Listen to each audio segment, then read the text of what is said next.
तो previous lecture में हमने बताया था, चैप्टर कंप्लीट किया था state of matter, gaseous state वाला टॉपिक कंप्लीट कर चुके थे। कहा था हमने कि क्वेश्चन सॉल्व करना है 1 to 10। तो उसमें क्वेश्चन है 5.6, अधिकतर लोग से सॉल्व नहीं होता, ठीक है ना। कोई ड्रेनेक्स करके क्वेश्चन होगा, किए हो कि नहीं सॉल्व किया होमवर्क, बोला गया था कि कर लियो सब। ठीक है भैया, जो कर लिया अच्छी बात है, जो नहीं किए हैं वो समझ ले भाई। रिएक्शन क्या होता है उसमें, NaOH एल्यूमिनियम रिएक्ट करता है कास्टिक सोडा मतलब सोडियम हाइड्रोक्साइड और फॉर्म करता है भाई NaLO2 प्लस 3 टाइम्स H2O। ये इसका केमिकल रिएक्शन, इसको याद रखना पड़ेगा। एल्यूमिनियम 2, ऑक्सीजन कितने बच्चा लोग 4, यहाँ पे 2 2 4 ऑक्सीजन सही है, सोडियम भी बैलेंस है, रिएक्शन हो गया बैलेंस, हाइड्रोजन है 6। ये रिएक्शन है। ये रिएक्शन कहाँ पे हो रहा है, एसटीपी पे हो रहा है। रिएक्शन किस पे हो रहा है, एसटीपी पे। एसटीपी मतलब टेम्परेचर कितना होगा 273.15 केल्विन, प्रेशर 1 atm या 1 बार,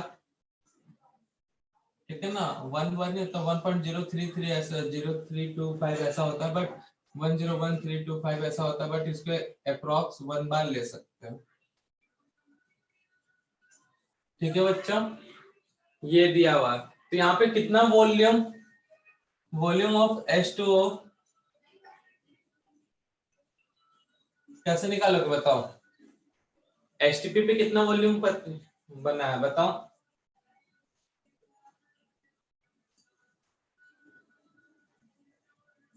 बोलो,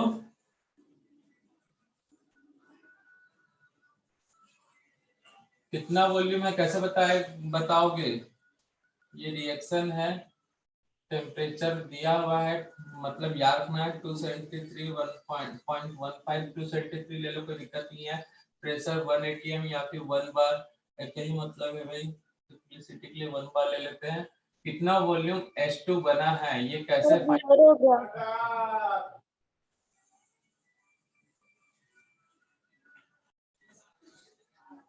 रिएक्शन कहाँ पे हो रहा है, एसटीपी पे। तो टेम्परेचर गिवन है, प्रेशर गिवन है, वॉल्यूम गिवन है, सॉरी वॉल्यूम गिवन तो है बट पूरी तरह से क्लियर नहीं है, कितना है वो आपको पहचानना है। क्वेश्चन पढ़े हो, मैंने बात पहली बात तो कई लोग पढ़ के नहीं आया, क्वेश्चन सॉल्व ही नहीं किए हैं, तो उनके लिए तो दिक्कत वाली बात है ही भाई। क्या पढ़ा रहे हैं क्या बता रहे हैं कुछ मालूम ही नहीं होगा, क्योंकि उनका तो आदत से मजबूर है, पढ़ना तो है नहीं घर में जाके, बस घर में जाके क्या, घर ही में तो रह रहे हो अभी, घर में रह के पढ़ना है नहीं, बाकी सब काम कर लेना है। तो एल्यूमिनियम दिया हुआ है, सोडियम हाइड्रोक्साइड, ये रिएक्शन आपको याद रखना है। एसटीपी पे हो रहा है मतलब टेम्परेचर प्रेशर का नॉलेज गिवन है, वॉल्यूम कितना है हाइड्रोजन कैसे पता चलेगा sir 3 into 2 to NRT 4 upon P। nRT upon P, ये भी सही है, बहुत बढ़िया है भाई,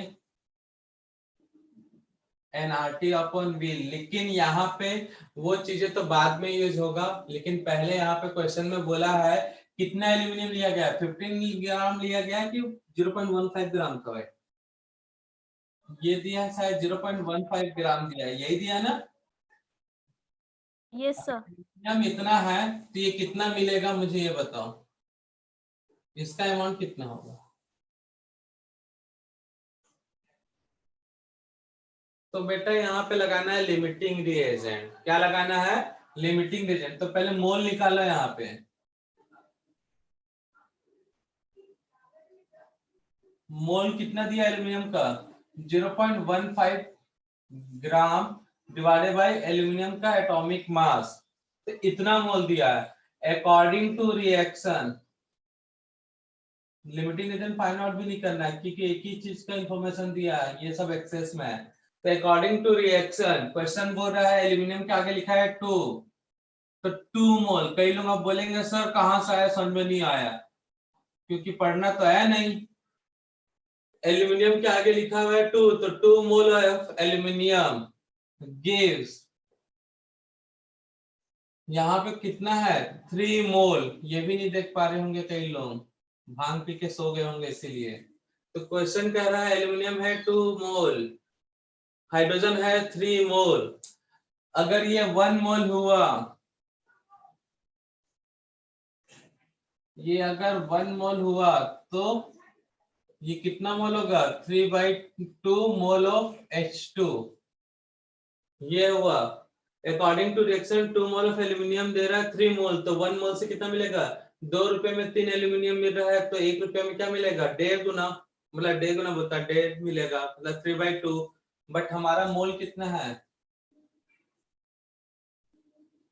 0.15 divided by 27 mole of aluminium, तब कितना होगा बच्चा? बोलो।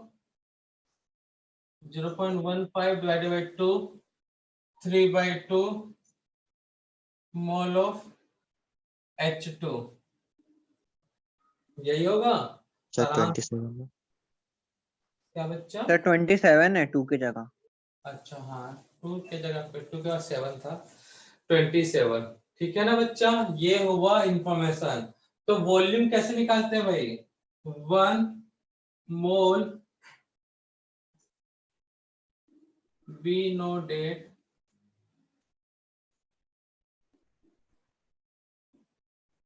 1 mole equal to 22.4 litre at STP।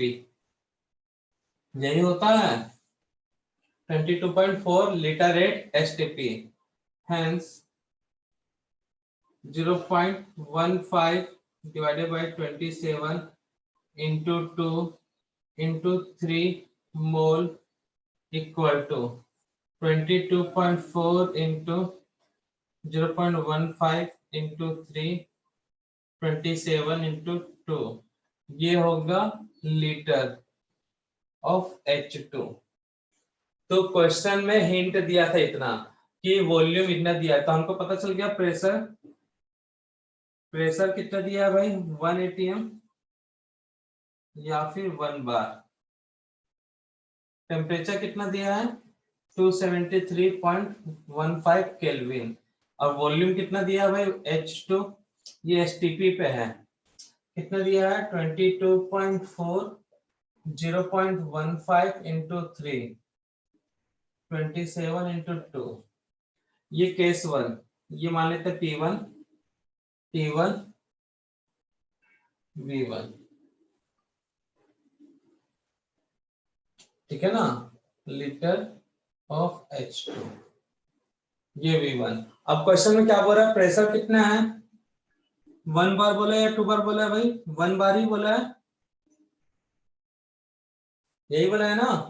Temperature 20 degree Celsius, मतलब 273.15 प्लस 20 डिग्री सेल्सियस, ये जगह केल्विन।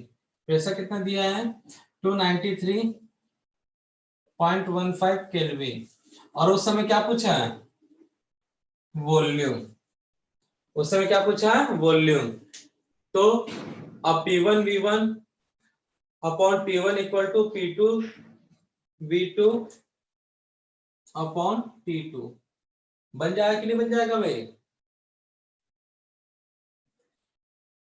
तो क्वेश्चन में 2 पार्ट में था भाई। पहले पार्ट में आपको लिमिटिंग रीजन टाइप का कॉन्सेप्ट यूज करके कितना वॉल्यूम पता करना था, ये।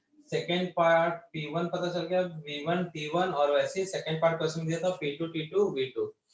तो आगे अब सॉल्व कर लेना, कर लोगे सॉल्व? नोट कर लो।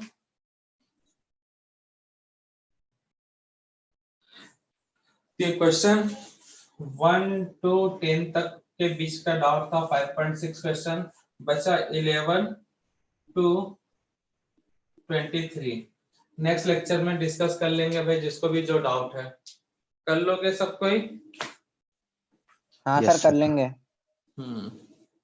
ठीक है, तो न्यू चैप्टर स्टार्ट करते हैं, थर्मोडायनेमिक्स। तो ये फिजिक्स में ही पढ़ोगे, एक्चुअल में केमिस्ट्री में थर्मोडायनेमिक्स प्लस थर्मोकेमिस्ट्री होता है, ठीक है ना। अब फिजिक्स में सिर्फ थर्मोडायनेमिक्स। तो स्टार्टिंग का कुछ पार्ट फिजिक्स में भी वही होगा, थोड़ा बहुत चेंजेस के साथ। और थर्मोडायनेमिक्स में कुछ प्रोसेस बताएंगे उस समय। ये वाला चैप्टर जो अभी कंप्लीट हुआ स्टेट ऑफ मैटर, उनमें जो गैसियस लॉ हैं वो यूज होने वाले हैं।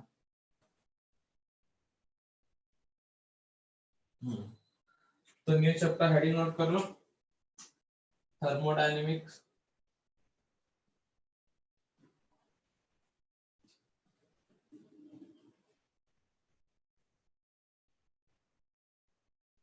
And thermochemistry.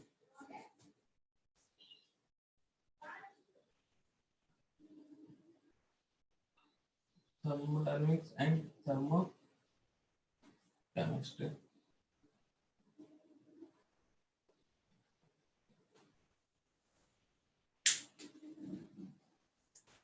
Thermodynamics and thermochemistry. दो बातें नोट करो, इंट्रोडक्शन था, शायद कुछ पता चल जाए इसके बारे में। इंट्रोडक्शन करके हेडिंग नोट करो और दो बातें नोट करो। The branch of chemistry, the branch of chemistry which is deal with various form of energy and the branch of chemistry, the branch of chemistry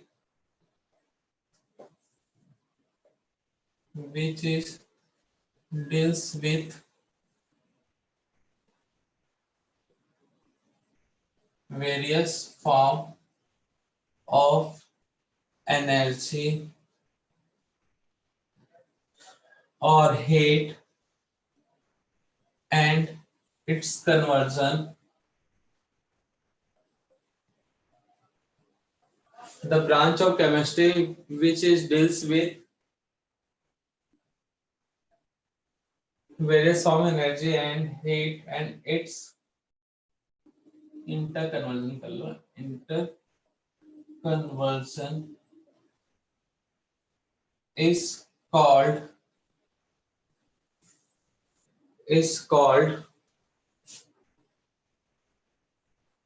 thermochemistry। अब फिजिक्स में इसको बोल देते हैं थर्मोडायनेमिक्स, ठीक है ना भाई। तो यहाँ पे बेसिकली क्या देखा जाता है बच्चा, हम लोग थर्मोडायनेमिक्स में पहले इंट्रोडक्शन देखेंगे, उसके बाद थर्मोकेमिस्ट्री से हीट, एनर्जी, एंथैल्पी ये सब का डिस्कस करेंगे। तो थर्मोडायनेमिक्स होता है क्या है, जैसे कोई चीज को तुम रिएक्शन करवा रहे हो, रिएक्टेंट चेंज हो रहा है प्रोडक्ट में, तो उस समय या तो एनर्जी एब्जॉर्ब होगा, ठीक है, या फिर एनर्जी क्या होगा, रिलीज्ड होगा,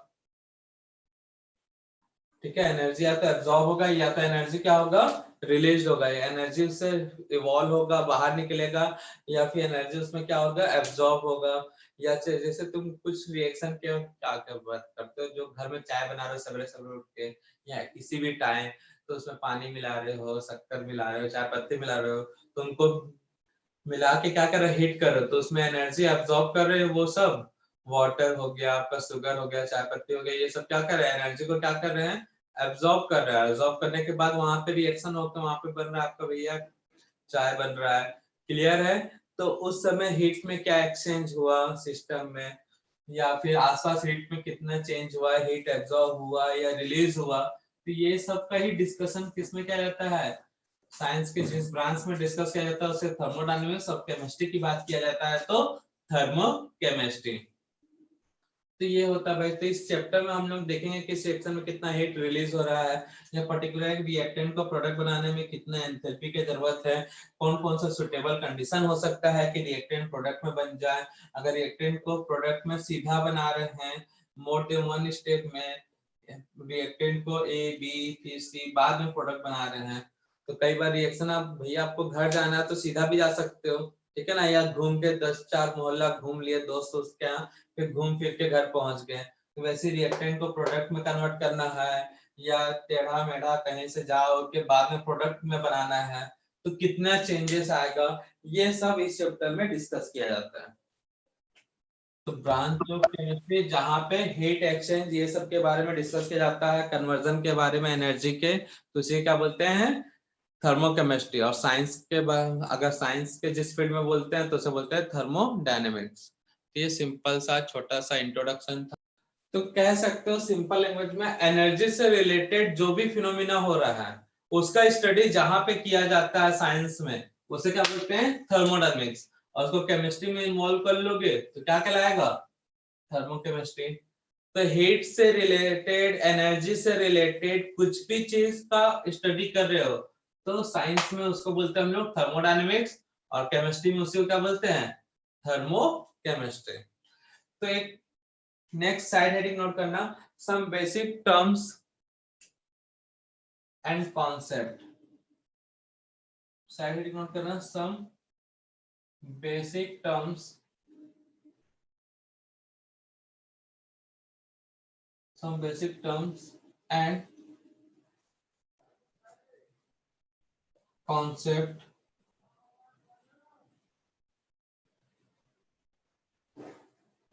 of thermodynamics.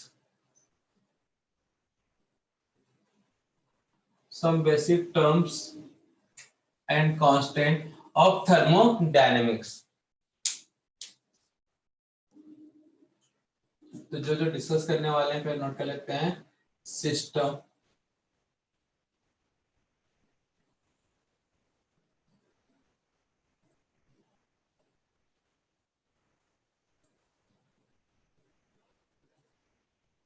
इसके अंदर टाइप्स पढ़ेंगे,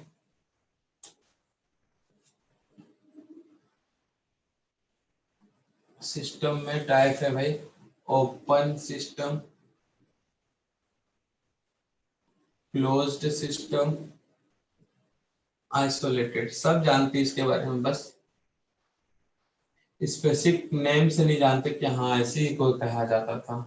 ओपन सिस्टम, क्लोज सिस्टम और आइसोलेटेड सिस्टम। सेकंड जो डिस्कस करेंगे हम लोग, सराउंडिंग,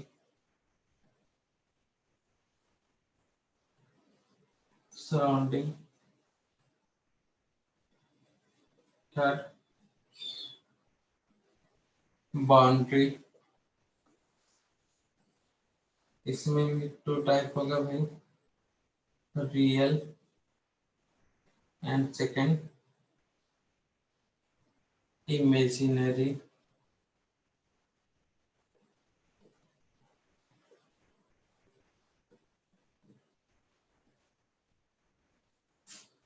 फोर,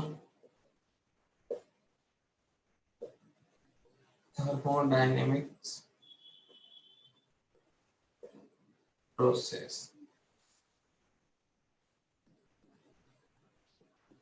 ये वाला पार्ट थोड़ा इंपॉर्टेंट है भाई, thermodynamics process. Isochoric,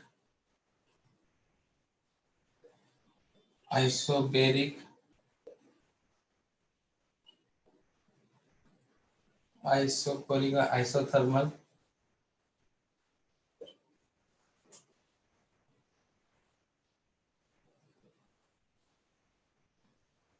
isochoric, isothermal, adiabatic. जब ग्राफ डिस्कस कर रहे थे आइसोथर्मल तो वहां पे वर्ड यूज हुआ था adiabatic, ABCDE, adiabatic cyclic process, reversible, irreversible. इतना कुछ डिस्कस करने वाले हैं, नोट डाउन करो, एक एक करके सबको डिस्कस करते हैं भाई। कुछ और लिख लेते हैं, properties, intensive and extensive.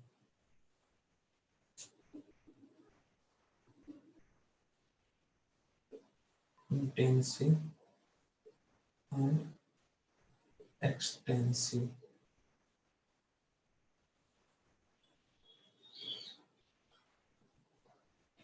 Intensive last में और साथ में है एक्सटेंसिव प्रॉपर्टीज। तो सिस्टम पहले समझ लेते हैं फिर नोट करेंगे, ठीक है ना। तो भैया मान लो कोई लैब है, तो लैब भैया किसी एक जगह पर्टिकुलर एक बिल्डिंग में, मान लो एक घर है, घर में कोई केमिस्ट्री का लैब है, ठीक है ना। तो एक पर्टिकुलर स्पेस होगा जहाँ पे कुछ केमिकल रिएक्शन के बारे में ऑब्जर्वेशन कर रहे हो भाई, ठीक है ना। एक घर है, घर के अंदर एक पर्टिकुलर प्लेस है, मान लो ये पूरे केमिस्ट्री का लैब है। यहाँ पे रिएक्शन का रिएक्टेंट चेंज हो रहा है किसमें, प्रोडक्ट में। रिएक्टेंट चेंज हो रहा है किसमें, प्रोडक्ट में। ये लैब है, लैब के अंदर रिएक्शन का रिएक्टेंट चेंज हो रहा है प्रोडक्ट। तो वो जो पूरा केमिस्ट्री का लैब है, वो पूरा लैब क्या कहलाएगा, सिस्टम, ठीक है ना। अब लैब के चारों ओर का जो एटमॉस्फेयर है उसको हम लोग क्या बोलेंगे, सराउंडिंग। क्या बोलेंगे उसको, सराउंडिंग। अब सराउंडिंग और लैब के बीच में एक वॉल होगा जो सेपरेट करेगा दोनों को, ठीक है ना। एक वॉल होगा, वो रियल भी हो सकता है, इमेजिनरी भी हो सकता है, जो सेपरेट करेगा किसको, सराउंडिंग को और सिस्टम को, जिसको हम लोग क्या बोलते हैं, बाउंड्री। जैसे एक्सपेरिमेंट जहां पे कर रहे हैं जिस रूम में, वो आपका रूम क्या हो गया भाई, सिस्टम। रूम के चारों ओर का जो दीवार है, रूफ है और फ्लोर है, वो क्या कहलाएगा आपका, बाउंड्री। और उसके चारों ओर का एरिया क्या हुआ भाई, सराउंडिंग। जिस जगह तुम बैठे हो वहां पे बैठ के एक्सपेरिमेंट करा, तो वो जगह, वो रूम तुम्हारा क्या कहलाएगा, सिस्टम। उस जिस रूम में बैठे उस रूम का पूरा जो चारों एयर का एरिया है, जो दीवार से बना है भाई, जो वॉल है, रूफ है, फ्लोर है, उनसे मिलके बना है, वो आपका हो जाएगा बाउंड्री। और उसके बाद का पूरा एरिया जो यूनिवर्स का है, वो सब क्या कहलाएगा बच्चा, सराउंडिंग। तो सराउंडिंग मतलब नाम से पता चला है चारों ओर का एरिया। तो सिस्टम के चारों ओर का एरिया सराउंडिंग। और सिस्टम कितने टाइप्स के होते हैं बच्चा, 3 टाइप्स के, ABC, मैंने वही बनाया है। अभी एक एक करके डिस्कस कर लेते हैं। तो सिस्टम क्लियर है भाई। जिस जगह पे एक्सपेरिमेंट करके थर्मोडायनेमिक्स चेंज का पता लगाते हो, किसका पता लगाते हो, थर्मोडायनेमिक्स चेंज का, तो उसे हम क्या बोलते हैं, सिस्टम। और उस सिस्टम के चारों ओर का यूनिवर्स का एरिया क्या कहलाएगा, सराउंडिंग, जो सिस्टम को घेरे हुए है। और सिस्टम और सराउंडिंग के बीच एक रियल और इमेजिनरी वॉल होता है, जिसको हम लोग बोलते हैं क्या, बाउंड्री। नाम से पता चला बाउंड्री मतलब एक परफेक्ट लोकेशन होगा, इसके जब उस पार जाओगे तो सराउंडिंग, और उसके इधर आओगे तो सिस्टम, अंदर आओगे तो सिस्टम। तो सिंपल सा कॉन्सेप्ट है सिस्टम। सिस्टम मतलब जहां पे बैठ के आप पढ़ रहे हो, वहां पे एक्सपेरिमेंट कर रहे हो अपने ऊपर, ठीक है ना भाई। तो पढ़ रहे हो तो एनर्जी तो लगेगा ही ना, उस समय तुम्हारा एनर्जी डाउन हुआ या इंक्रीज हुआ, वो तुम पे डिपेंड करेगा। तो वो तुम्हारा क्या कहलाया, तो वो जगह तुम्हारा क्या कहलाया, सिस्टम। जिस रूम में पढ़ रहे हो वो पूरा जगह क्या कहलाया, सिस्टम। और रूम के बाहर का जो एरिया तुम्हारे घर का, पूरे नागपुर का, ये पूरे यूनिवर्स का, वो पूरा क्या कहलाएगा, सराउंडिंग। और उसके बीच जो तुम्हारा घर का वॉल है वो क्या कहलाएगा, बाउंड्री। तो इतना छोटा सा टर्म सबको क्लियर है भाई, सिस्टम, सराउंडिंग, बाउंड्री, क्लियर है कि नहीं है। यस सर, क्लियर है ना। तो 2 बातें नोट करो सिस्टम के लिए, सिस्टम के लिए 2 बातें नोट करो।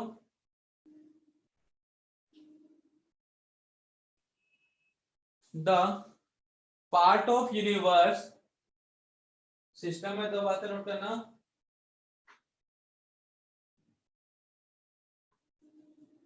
The part of universe, the part of universe with real or imaginary boundary, the part of universe, the part of with real or imaginary boundary, the part of universe with real or imaginary boundary which is under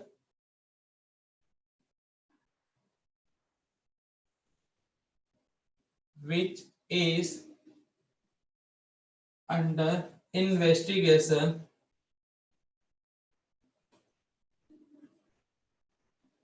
of thermodynamics change, dynamics change is called,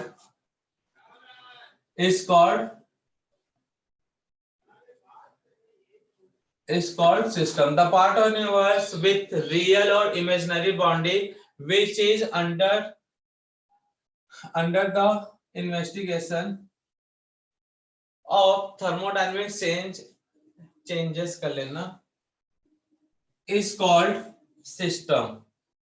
Is called system. Types of system. Types of system.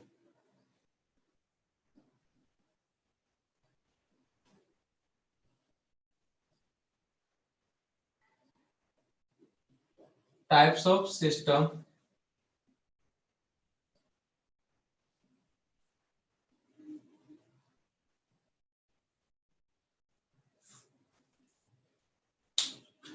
Types of system. तो system कितने types के हैं बच्चा? 3 types के. कौन कौन से?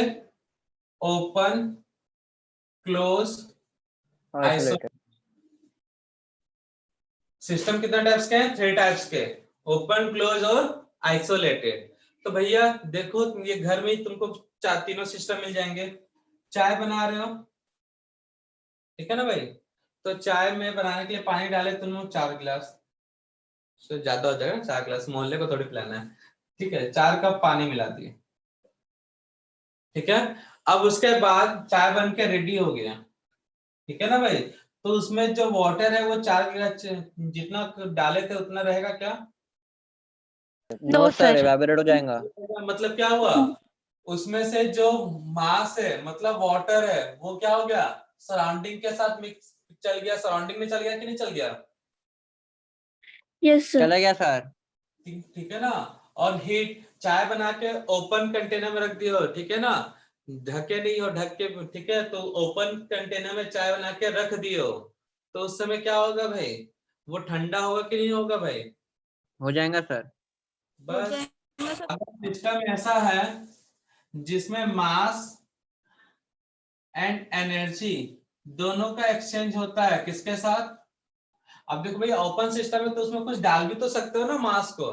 तो मास और एनर्जी का क्या हुआ? एक्सचेंज हुआ. चेंज नहीं, क्या बोलोगे? एक्सचेंज. किसके बीच? If mass and energy exchange between system and surrounding. System and surrounding, तो उसे बोलेंगे ओपन सिस्टम. क्या बोलेंगे? Open system. अभी ये खुला हुआ है सिस्टम, तो भैया उसमें कुछ ऐड भी कर सकते हो, रिमूव भी कर सकते हो. अब किसी ने भैया एकदम सिस्टम को बंद करके रख दिया, उसमें कुछ ऐड किया नहीं जा सकता, उसमें कुछ ऐड नहीं कर सकते. तो भैया सिस्टम ऐसा है, उसको क्लोज करके रख दिया है, तो भैया इसमें ना कुछ ऐड हो सकता है, ना इसमें का अमाउंट बाहर निकल सकता है. ठीक है ना? किसी चीज को पका के रख दिए, ठीक है ना भाई? तो अच्छे से उसको बंद कर दिए भाई, ठीक है? ताला वाला लगा दिए मान लो, चलो. तो उसमें ना कुछ ऐड होगा ना कुछ रिमूव होगा. होगा क्या? No sir. लेकिन जितना गर्म था वो खाना उतना ही गर्म रहेगा क्या? सर डिपेंड करता है टाइम पे. अरे तो टाइम के साथ चेंज होगा सर नहीं रहेगा. होगा ना. एनर्जी कम हो जाएगा कि नहीं जाएगा? वो चीज जितना हीट में था उतना हीट में रहेगा क्या? No sir. हाँ, तो हीट मतलब एनर्जी. तो इफ एनर्जी मतलब only energy, if only energy exchange होगा किसके साथ? बिटवीन सिस्टम एंड सराउंडिंग, तो इसे हम क्या बोलेंगे भैया? Close system. क्या बोलेंगे उसे? Closed system. मास क्या होगा? Remains constant.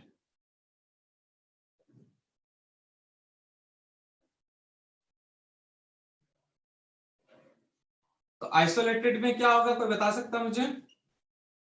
सर कवर्ड रहेगा कुछ कोई तो भी मतलब different types of materials.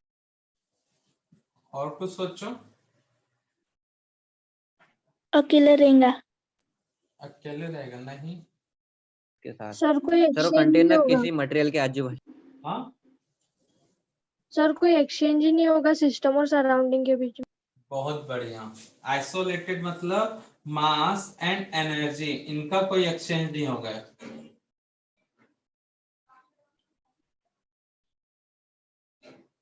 mass and energy are not exchanged with system and surrounding। समझ में आया? ठीक है ना। तो आइसोलेटेड टाइप का सिस्टम पॉसिबल नहीं है, ठीक है ना रियल में। देखो तो चाय बनाए वो ओपन सिस्टम, किसी चीज को पका के रख दिए वो कौन सा सिस्टम आएगा? क्लोज। आइसोलेटेड मतलब एक तरह से बोल सकते हो थर्मस टाइप का सिस्टम होगा, ठीक है ना। लेकिन थर्मस में भी हमेशा पानी उतना गर्म रहेगा क्या जितना रहता है? कितना भी अच्छा नो सर, हाई क्वालिटी का क्यों ना ले लो, कभी ना कभी एक दिन, 2 दिन, एक हफ्ता, एक महीना या साल, कभी ना कभी तो उसमें से पानी ठंडा होगा ना भाई। तो कितना भी होगा ना सर। थर्मस कितना भी अच्छा बना लो, मतलब रियल में आइसोलेटेड टाइप का सिस्टम एग्जिस्ट करना पॉसिबल नहीं है, ठीक है ना। एक हद तक हो सकता है, लेकिन एक हद के बाद मतलब एक टाइम के बाद वो भी आइसोलेटेड क्लोज की तरह काम हो जाएगा। तो फिलहाल हम लोग मानते हैं थर्मस आइसोलेटेड है। तो थर्मस में कोई चीज बना के रख दिया, पानी मतलब चाय गर्म करके रख दिया है या पानी गर्म करके रख दिया, आजकल तो बहुत यूज कर रहे हो सब थर्मस। तो उसके बाद उसमें पानी गर्म रहता है ना भाई, मतलब एक तरह से बोल सकते हो ना एनर्जी एक्सचेंज हो रहा है ना ही मास का। तो वही है भाई, सिस्टम और सराउंडिंग के बीच मास एनर्जी एक्सचेंज, तो ओपन मास और एनर्जी दोनों का एक्सचेंज हुआ तो open.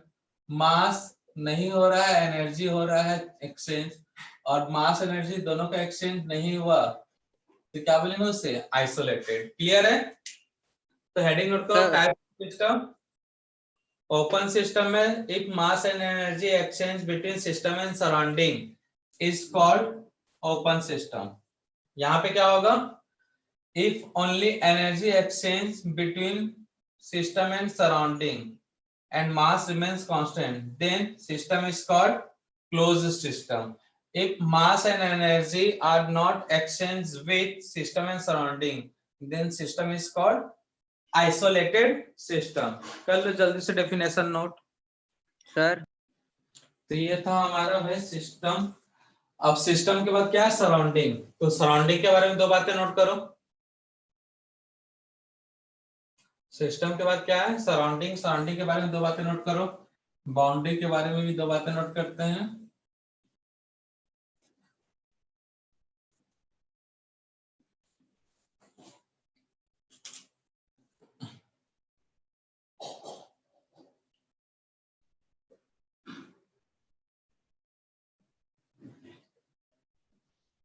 Next heading surrounding.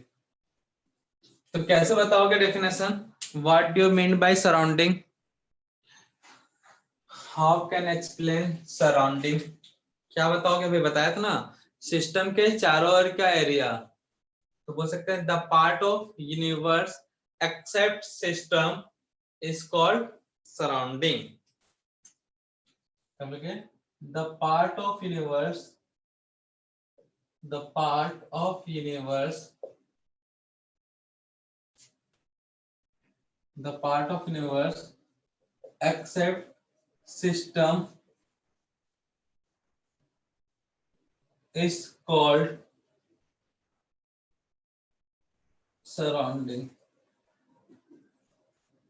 is called surrounding। ठीक है ना। एक डायग्राम बनाया था ना ओपन क्लोज के लिए, वो बना लेना भाई। ओपन सिस्टम, क्लोज सिस्टम और आइसोलेटेड।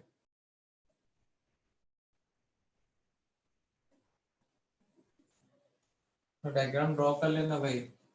तो the part of universe except system is called surrounding. Clear है बच्चा? Yes sir. नेक्स्ट है बाउंड्री। बाउंड्री क्या है भाई? सिस्टम और सराउंडिंग के बीच एक वॉल का काम करता है, जो रियल में हो सकता है या फिर इमेजिनरी भी हो सकता है। रियल कहने का मतलब जैसे जिस रूम में तुम बैठे हो तो वो तुम्हारा रूम सिस्टम है, वहां पे जो भी कर रहे हो रिएक्शन या एक्सपेरिमेंट कर रहे हो वो सिस्टम हुआ, और उसके चारों का जो वॉल है वो बाउंड्री। तो ये रियल हो गया जो दिख रहा है हमको। कुछ बाउंड्री ऐसे होते हैं जो दिखता नहीं है। ऐसा हो सकता है क्या? हो सकता है, तभी तो इमेजिनरी है भाई।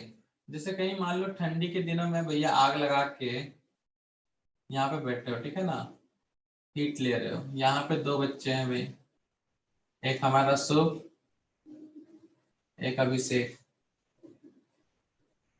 ठीक है। दोनों इसके पास बैठे हैं और एक बच्चा इधर बैठा है बहुत दूर, ठीक है ना, ये एक मोहल्ले वाले हैं मान लेते हैं, ये दोनों पास पास बैठे हैं और ये नागपुर के बाहर बैठा है, तो उसको भी हीट मिलेगा क्या? बोलो। No sir. No sir. Heat का एक इस हीट का एक एरिया होगा जहां तक उसका हीट जा रहा होगा, उसके बाद वहां तक हीट जा पाएगा क्या? एक पर्टिकुलर एरिया होगा ना उस हीट का, उसके बाद वो हीट मिल पाएगा क्या बताओ? No sir. No sir. तो जहां तक हीट गया, मान लो इस एरिया तक हीट गया, तो ये लास्ट जो है वो क्या कहलाएगा? बाउंड्री। हमको दिख नहीं रहा है बट महसूस तो कर रहे हैं ना, हमको वो दिख नहीं रहा है। यहाँ ये पास गया तो हीट मिला, ये यहाँ तक था इसको हीट नहीं मिला, लेकिन यहाँ पे गया तो उसको अरे यहाँ पे गर्म लग रहा है उसको, तो हीट उसको महसूस हुआ। तो रियल जो है वो एक्चुअल में दिखता है, इमेजिनरी को क्या कर सकता है? महसूस कर सकता है, हाँ भैया यहाँ तक हीट मिल रहा है। तो समझ में आया? तो बाउंड्री रियल भी होता है और इमेजिनरी होता है। तो यहाँ पे लाके तंबू उम्बू गाड़ दिए भाई, ये दीवार बना दिए, बोले भैया मार्क कर दिया, तो ये रियल हो गया, मार्क को हटा दिए। बंदा पास जा रहा है दूर आ रहा है, पास जा रहा है दूर आ रहा है, बोलता है अरे यहाँ पे हीट, इसके बाद हीट मिल रहा है, इसके बाद हीट नहीं मिल रहा है, तो ये हो गया बाउंड्री। कौन सा? इमेजिनरी। तो समझ में आया? तो बाउंड्री रियल भी होता है, इमेजिनरी होता है। क्लियर है सभी को? तो नोट करना बाउंड्री के बारे में दो बातें। It is defined as a wall, it is defined as a wall, it is defined as a wall, it is defined as a wall between system and surrounding, it is defined as a wall between system and surrounding,